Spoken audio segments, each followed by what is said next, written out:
Howdy everyone in Alberta, to my friends at the Alberta CloverLeaf Connection. My name is Kendra Dickson, and I am coming to you today from Horse Country, USA. That's Aubrey, Texas. We are located 30 miles north of Dallas.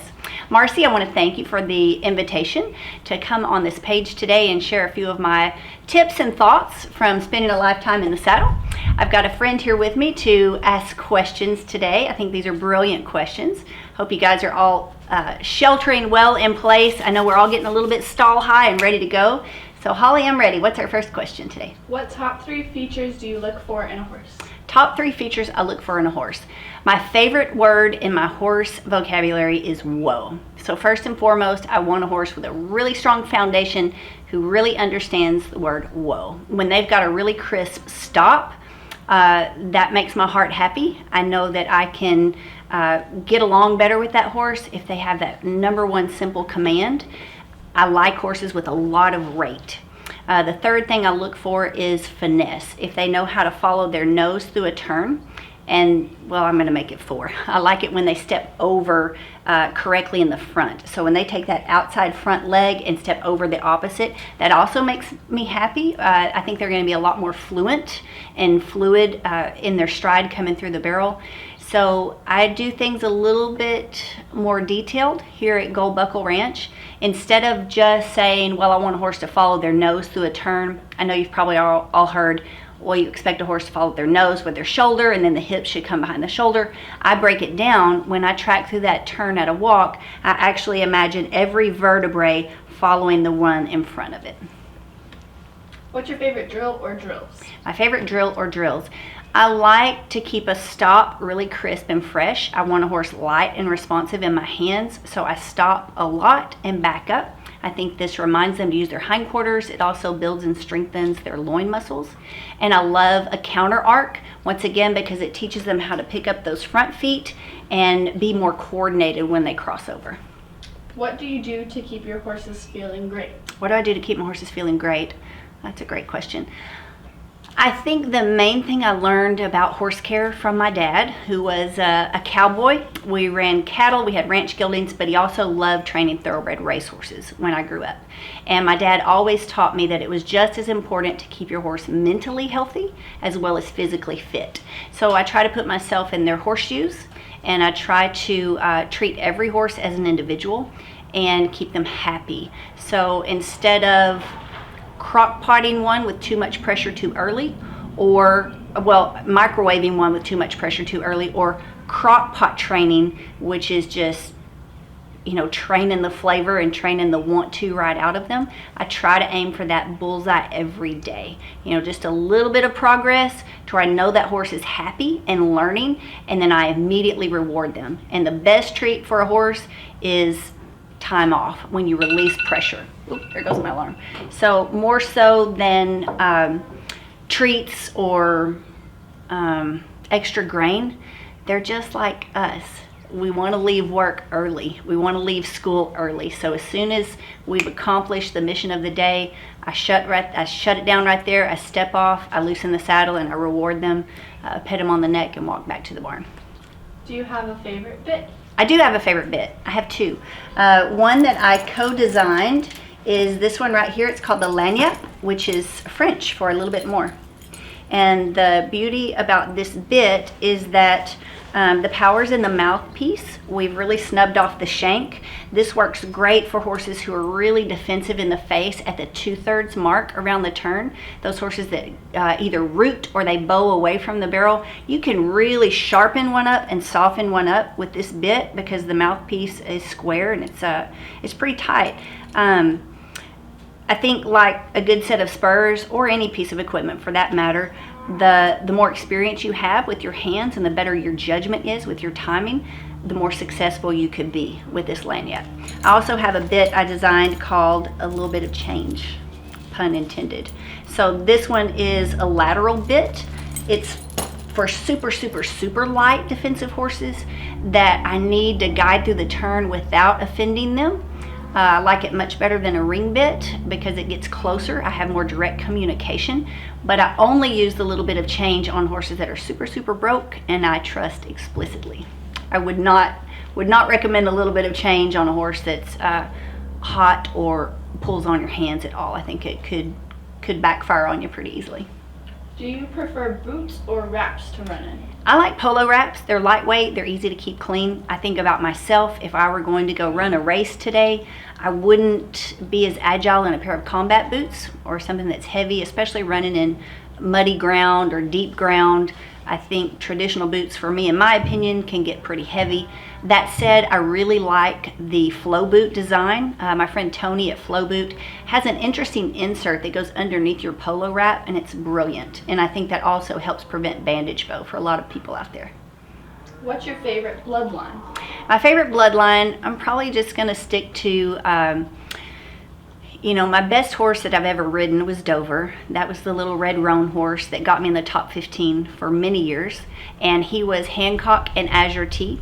My dad always said that pedigrees don't make good horses, but good horses make pedigrees popular. So I'm very open-minded when it comes to pedigree, and I try to judge a horse on their personality and, their talent. I'm not too critical when it comes to pedigree and conformation. Which is your favorite rodeo? Oh gosh, my favorite rodeo. Well, I've never run at Calgary, and I really want to. I've been on the alternate list twice. I hung out in Utah one year for a whole week, hoping to get the call. Some of my top favorites have been Denver, the National Western Stock Show and Rodeo. Fort Worth is right here in my backyard. It's like an hour from the house or less. Love Fort Worth Stock Show and Rodeo. Love Rodeo Austin. My little red roan horse always loved those three arenas and did very well there. Any rodeo though, that said, any day we get to rodeo is a blessed day. So I'll take any rodeo anywhere, any day of the week and be very happy. What do you consider ideal ground to run on? It's a great question. I'm very opinionated about ground. The horses that I like to ride in my signature training style are those horses that really go in and commit to the ground with their hocks. I like them when they can just, slide around a barrel without me having to help them, without me having to finish a turn for them. So the ground that works best for my personal horses is ground that is deep enough to hold them, not slick, and has a little bit of texture to it, more on the coarse side. So not clumpy, not a lot of clogs, but the trouble that my horses have had in ground that's super groomed or really, really soft is that it gets slippery. So I think, my dog's trying to get in the camera. Y'all can let her go. Monkey's making all kinds of noises. Come here. You want to say hi? She's like, no, I'm good. Ground for me is medium. If it's going to be a drag that has all of the implements in one, my concern is that sometimes those teeth don't go deep enough in the ground to really rip the ground beforehand, and it's hard for horses to reach deep enough and really commit to that ground. So I think in our industry, more times than not, men are tractor drivers. More times than not, women are running barrels.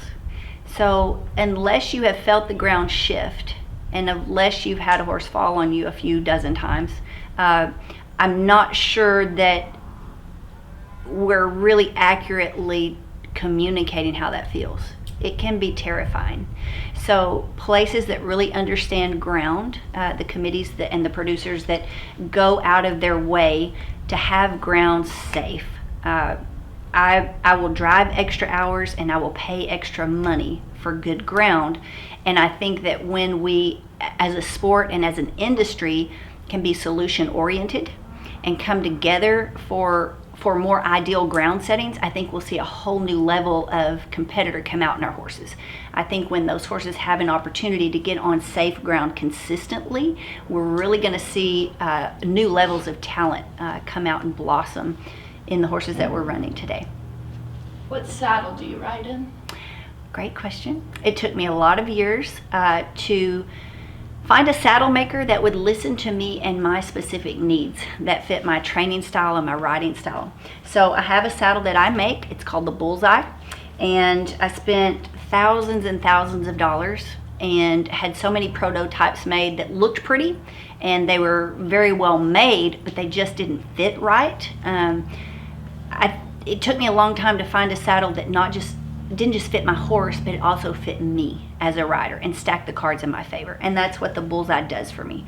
So the way the seat is specifically designed, the way the stirrups are designed for us to keep our feet so that it's much easier to keep our seat. It also allows for a more natural range of motion with my hips. So I don't feel like I'm artificially bound in place. It's not this saddle holding me onto the horse. It actually allows me to get in sync and in rhythm with my horse much easier than any barrel saddle I've ever been in before. And it's called the Bullseye. I don't sell it in mass production. I have one saddle maker who's a very good friend of mine, and I only take custom orders. So if you're interested, you can message me on Facebook. Any feed advice? Very opinionated on feed as well. Because I've had the privilege of riding so many horses in my lifetime, I've paid attention to different behaviors and different dispositions. And I can definitely tell, I can almost tell to the week and to the day when a horse has been on a hot feed and when they've been taken off of hot feed.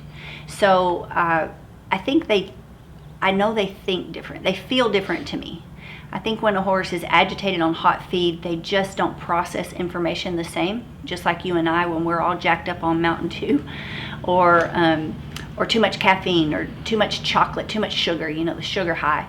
It affects horses the same way.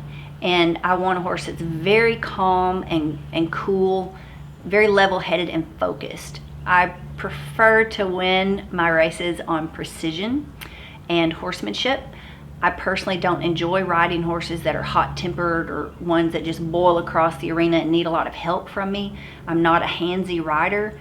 It was instilled in me at a very early age to be light-handed and considerate of horsemanship at all times, in the arena and out of the arena.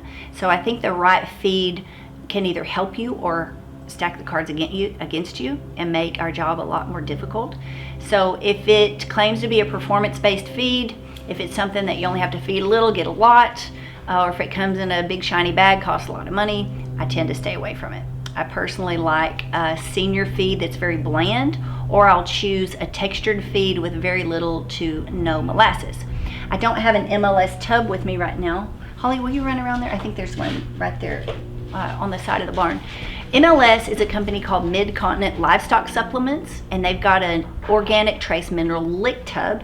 And I love this product. It has changed my whole feeding program. This is my 5th year to be on this product.